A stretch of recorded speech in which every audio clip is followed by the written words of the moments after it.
All right. So look, I saw this thing about top 11 remote homes. I didn't read it. I just saw it, and this is something I've thought about this for ages. When I was a kid, I wanted to live in a remote place because I wanted to get away from everybody. Everybody. When I say a kid, I'm talking about when you're like, about, I was like 19. I think I was like in that range of 13 to 19. Thinking, I just want to get away from everybody. I hated my teachers. I hated my peers. I hated everyone.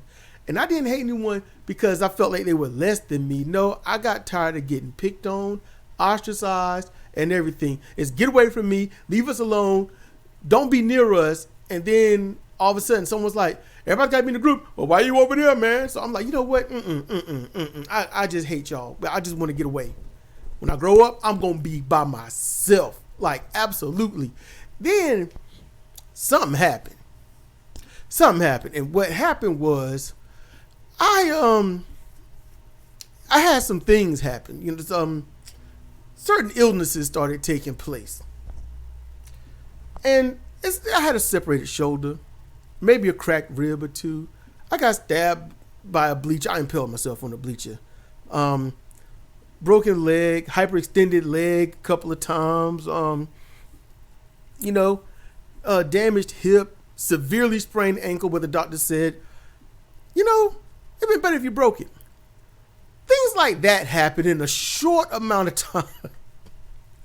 And I thought, no, I can't live remote, And out of everything I named, that's not the thing that actually made me change my mind. Nope. Not developed. I always had it, but I had to go in extremes. But IBS-D to be exact. And after you go to the bathroom constantly, a lot of, sociopaths find that funny. Get your chuckles. I don't give a shit. There's a streetcar waiting for you somewhere. But look, I thought you live remote. There's two things you can't have access to: toilet paper and doctors, surgeons, nurses, medical facilities. You just can't call 911 when you live 10,000 miles away from the nearest medical center or any place where you gather toilet tissue. I don't care if that toilet tissue is made of wax. You need to be able to remove material from yourself that you don't want.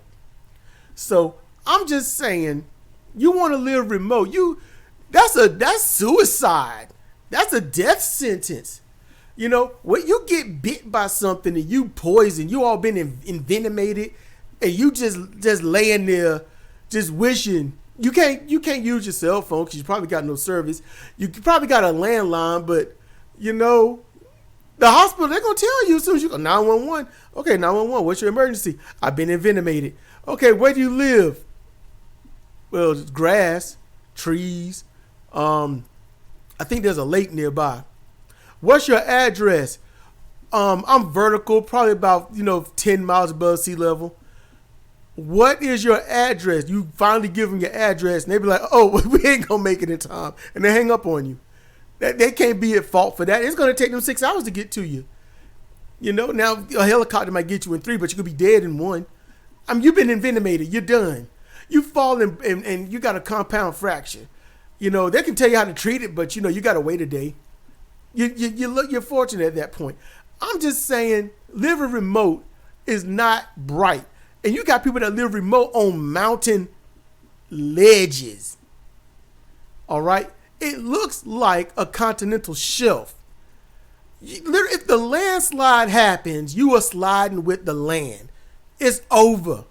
You're done. If you're on one of them cliffs like these mansions like to be, they like to build their mansions there. You know how you get that curve up under that slab you on top of? That's erosion. Like you literally built yourself on a time bomb. That's not even a landslide. That is just falling with the dirt. A landslide, you got a chance to survive depending upon some things, but you're going to be on a ledge. You just going to drop. In your home, terminal velocity happens in 5 seconds. You're done. You're done. You know, and live remote is not the same as having a remote control for your home. And if you live in a wooden shack, why do you have that for your house? There's just better things to do than live. I would rather live in a crowded, busy, noisy city where I can know I can just walk 5 minutes. If I got ventilated, I can get there at 5 because I'll be dead in an hour. I got plenty of time to spare. I can even use the bathroom or catch the latest show. I can do one of those things. But when you live remote and you out there, the sticks is one thing. I lived in what they would call the boonies or the sticks. I don't know what, this is a tundra. People live in places where you just shouldn't even try to go. That's a survival. That's naked and afraid level of stuff. I wouldn't even go there. I need medical attention. I need toilet tissue. I might want some clean water. Well, cleaner than mud. Cleaner than mud water. You know. Now, the water you get with mud is better than the PFAS water, the forever chemical water.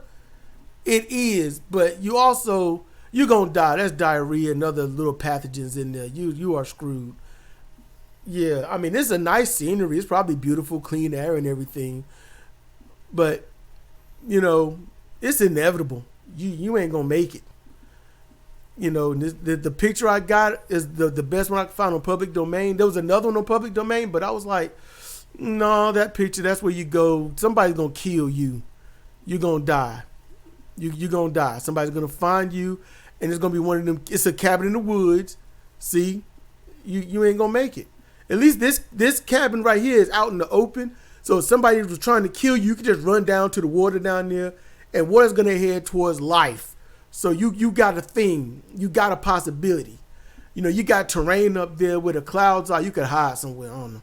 But when you in the deep woods, as soon as you hear that, be like, just go ahead and, you know, write the letter. Just write the letter to whom it may concern. I would try my best, but I've seen the movies and I know what's going to happen. That's what you do. You know, so I hope this teach y'all to stay with the public. You know, you ain't got to be crowded, but you at least got to be 20 minutes from a hospital.